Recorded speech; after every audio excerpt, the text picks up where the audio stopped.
Start. इस अध्याय के अधीन किया जाने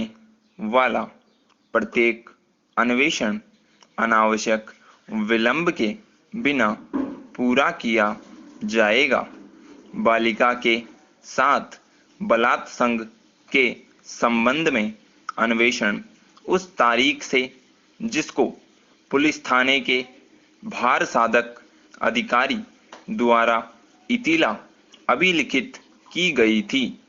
3 मास के भीतर पूरा किया जा सकेगा।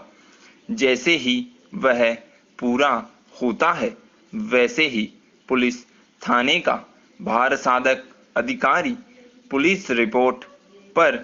उस अपराध का संज्ञान करने के लिए सशक्त मजिस्ट्रेट को राज्य सरकार द्वारा विहित प्रारूप में एक रिपोर्ट भेजेगा जिसमें निम्नलिखित बातें कथित होगी।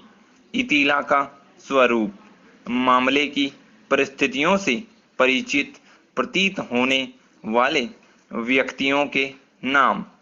क्या कोई अपराध किया गया प्रतीत होता है और यदि किया गया प्रतीत होता है तो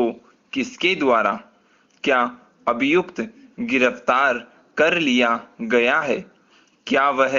अपने बंद पत्र पर छोड़ दिया गया है और यदि छोड़ दिया गया है तो वह बंद पत्र प्रतिभुओं सहित है या प्रतिभुओं रहित, क्या वह धारा 170 के अधीन अभिरक्षा में भेजा जा चुका है, वह अधिकारी अपने द्वारा की गई कार्यवाही की सूचना उस व्यक्ति को यदि कोई हो जिसने अपराध किए जाने के संबंध में सर्वप्रथम इतिला दी उस रीति से देगा जो राज्य सरकार द्वारा विहित की जाए। Paragraph change. जहां धारा 158 के अधीन कोई वरिष्ठ पुलिस अधिकारी नियुक्त किया गया है वहां ऐसे किसी मामले के जिसमें राज्य सरकार साधारण या विशेष आदेश द्वारा ऐसा निर्देश देती है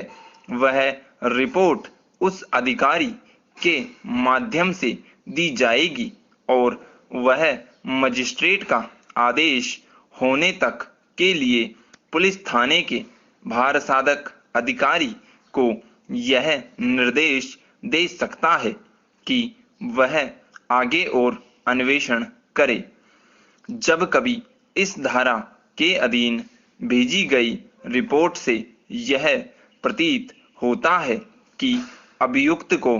उसके बंद पत्र पर छोड़ दिया गया है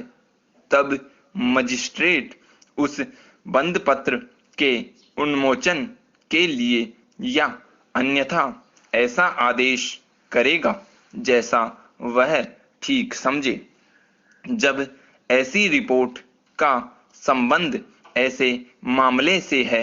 जिसको धारा 170 लागू होती है तब पुलिस अधिकारी मजिस्ट्रेट को रिपोर्ट के साथ साथ निम्नलिखित भी भेजेगा। वे सब दस्तावेज या उनके सुसंगत उद्धरण जिन पर निर्भर करने का अभियोजन का विचार है और जो उनसे भिन्न है जिन्हें अन्वेषण के दौरान मजिस्ट्रेट को पहले ही भेज दिया गया है, उन सब व्यक्तियों के जिनकी साक्षियों के रूप में परीक्षा करने का अभियोजन का विचार है। धारा 16 के अधीन अभिलिखित कथन यदि पुलिस अधिकारी की यह राय है कि ऐसे किसी कथन का कोई भाग कार्यवाही की विषय वस्तु से सुसंगत नहीं है या उसे अभियुक्त को प्रकट करना न्याय के हित में आवश्यक नहीं है और लोकहित के लिए असमीचीन है तो वह कथन के उस भाग को उपदर्शित करेगा और अभियुक्त को दी जाने वाली प्रतिलिपि में से उस भाग को निकाल देने के लिए निवेदन करते हुए और ऐसा निवेदन करने के अपने कारणों का कथन करते हुए एक नोट मजिस्ट्रेट को भेजेगा, जहां मामले का अन्वेषण करने वाला पुलिस अधिकारी ऐसा करना सुविधापूर्ण समझता है। वहां वह उपधारा 5 में निर्दिष्ट सभी या किन्हीं दस्तावेजों की प्रतियां अभियुक्त को दे सकता है। स्टॉप।